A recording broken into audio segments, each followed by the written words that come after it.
আমরা যে সরকার আইলে মানে আমরা শান্তিতে থাকতে পারি, রাস্তাঘাটে মানে ব্যবসা বাণিজ্য করতে আমরা শান্তি পাই, মানে চাঁদাবাদি দেওয়া লাগে না।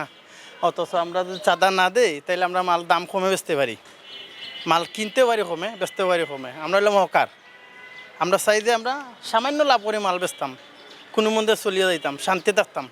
এইদিকে কোন খারাপি, সেইদিকে মাজার ভাঙে, সেইদিকে এই যে আপনার দরিয়া নাকি এই সেই এইগুলোতেই বন্ধ থাকতাম, শান্তি থাকতাম, এটাই চাই। বর্তমানে এখন ব্যবসা করতে এটাই সমস্যা, যেমন আখতা এইদিকে মাইল লাগছে, দরিয়া নিচে আগুনে জ্বলছে, এটাই ডর, আর কোনো ডর নাই। বর্তমানে চাঁদা দেওয়া লাগে না, এখন মালের দাম কম, সব মালের দাম কম, চাঁদা না দেওয়াতেই দাম কম।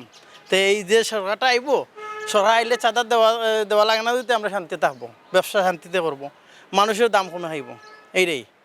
অথচ সামনে যে সরকার আইব যে যাতে কোনো ইসলামের সমস্যা হয় না, মাদার ভাঙ্গা হয় না, এই মনে করেন যে যে নমুনা ইসলাম প্রচার করে তার প্রচার করা ঠিক থাকতো। 1 নম্বর জিনিস হইল এটাই। রাসুল কোরআন এবং হাদিস, কোরআন শরীফ দিয়েছেন আল্লাহ রাসুল রে, আর রাসুল রে দিছেন হাদিস শরীফ উম্মত রে। হ্যাঁ, এখন বর্তমান যুগ হলো আল্লাহর অলিগণের যুগ।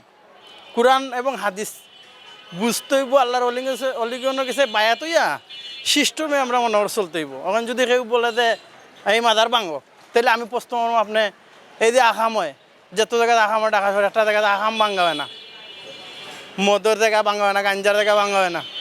হ্যাঁ, নারী আহাম করে এখানে ভাঙ্গা হয় না, ভাঙ্গা হয় মাজার। এটা কোন ধরনের ইসলাম, আর এটা কোন ধরনের রাজনীতিক? এটাই আমার শেষ কথা ভাই। বর্তমানে মাল দাম কমে কিনি, কমে বেশি, মোটামুটি আমার শান্তি আছি, কিন্তু এটা তাহার গ্যারান্টি নেই। আবার যে সরকার আয়, সরকারটাই তো সে মানুষে শান্তি যেমনি পায়, আমরা শান্তি পাই, রাস্তায় দাঁড়িয়ে মাল বেচতে পারি, সেগুলো আত্মীমূর্খর দিত না, এইটাই আমরা চাই।